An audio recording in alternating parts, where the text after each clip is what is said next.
لیکن وہ جب جس طرح کچھ لوگ کہہ رہے ہیں کہ جنہوں نے بڑا پیسہ ویسا یہاں سے کما لیا وہ وہاں پہ پراپرٹیز خرید رہے ہیں اور اپنی فیملیز کو بھی ہاں جی، اب اس میں پھر وہ دو چیزیں آ جاتی ہیں. ظاہر اگر جنہوں نے ناجائز طریقوں سے کمایا تو definitely they will go for other options. لیکن جو لوگ میرا خیال ہے ٹھیک ہیں, دے ڈو وانٹ دیئر مطلب next generation to go to study there. وہ چاہتے ہیں کہ ان کے پاس ایک آپشن ہو, جس طرح انویسٹر کلاس میں وہ ہمارے کلائنٹس ہوتے ہیں, وہ چاہتے ہیں کہ ان کے بچوں کی ایجوکیشن کے لیے وہ جا سکیں. So they can also go there to وہ ایکسپلور کر سکیں وہاں پہ انویسٹمنٹ آپشن, بزنس آپشن. لیکن دیکھیں وہ تو ایک نیچرل سی چیز ہے. پاکستان میں اگر آج ہماری انفارچونیٹلی اوپر نیچے ہوتی رہتی ہے حالات جو ہیں, لیکن اگر یہاں پہ بہتر ہوں گے تو میرا نہیں خیال کہ اتنی جلدی وہ یہاں سے سارا کچھ چھوڑ چھاڑ کے چلے جائیں. اچھا, آپ کی وہاں انٹرٹینمنٹ انڈسٹری کیسی ہے کینیڈا میں؟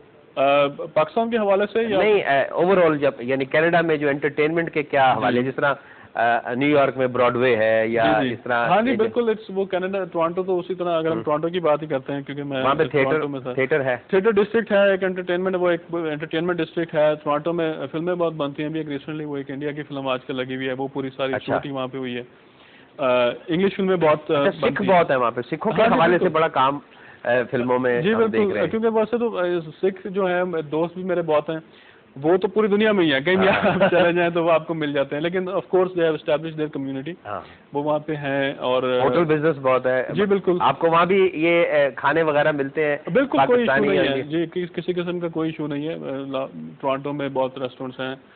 پہلے نیو یارک میں بروکلن چھوٹا پاکستان ہے, بالکل ہوا کرتی تھی کسی زمانے میں, لیکن اب تو آج بھی ہے. لیکن اب پہلے لوگ وہیں جایا کرتے تھے کھانا کھانے یا کوئی شاپنگ کرنے, جگہ جگہ. ایون مینہٹن میں بھی آپ کو نظر آئے گا. کینیڈا میں کون سی ایسی یہ جگہ ہے جہاں پہ؟ مونٹریال میں کوئی خاص جگہ ہے؟ مونٹریال میں بھی ایک ہے, اس کا میں گیا تھا تو مجھے کیا نام ہے جگہ مونٹریال کا, مجھے سوری میرے ذہن سے نکل گیا. لیکن ٹورانٹو میں جراڈ اسٹریٹ ایک ہے بالکل.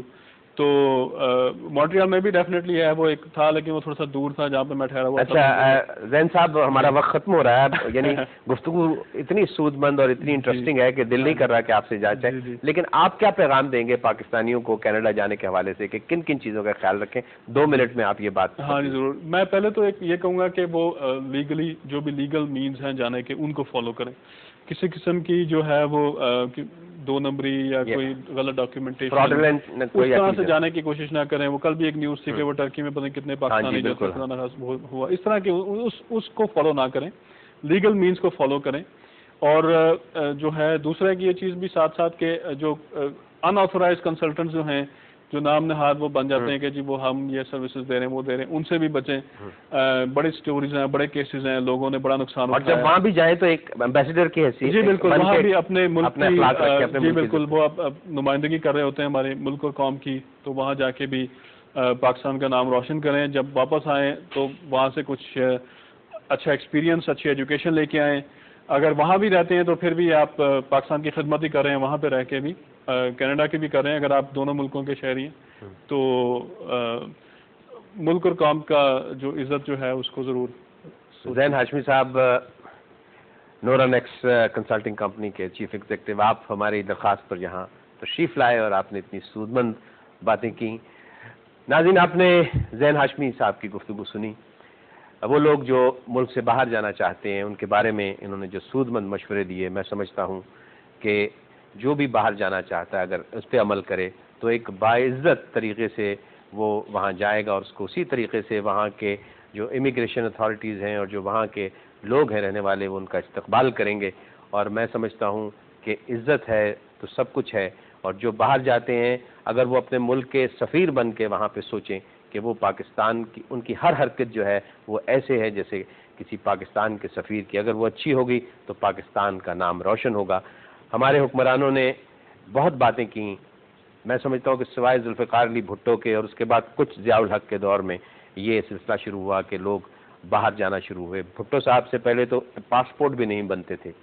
میں سمجھتا ہوں کہ ہمارے حکمران آج جو وعدے کرتے ہیں, ہماری جو منسٹری ہے آپ دیکھیں اوورسیز پاکستانی کی, خورشید شاہ اس میں ہے, ابھی تک کوئی کام ہمیں ان کا نظر نہیں آ رہا. غلام سرور صاحب تھے, انہوں نے ملائیشیا کے ویزوں پہ جو بات ہوئی آپ کو پتہ ہے, جو ہمارے پچھلے وزیر تھے کیا کیا انہوں نے.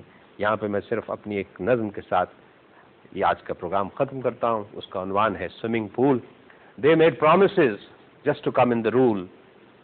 Now we all know that they made us a fool. So far they have talked much but done nothing.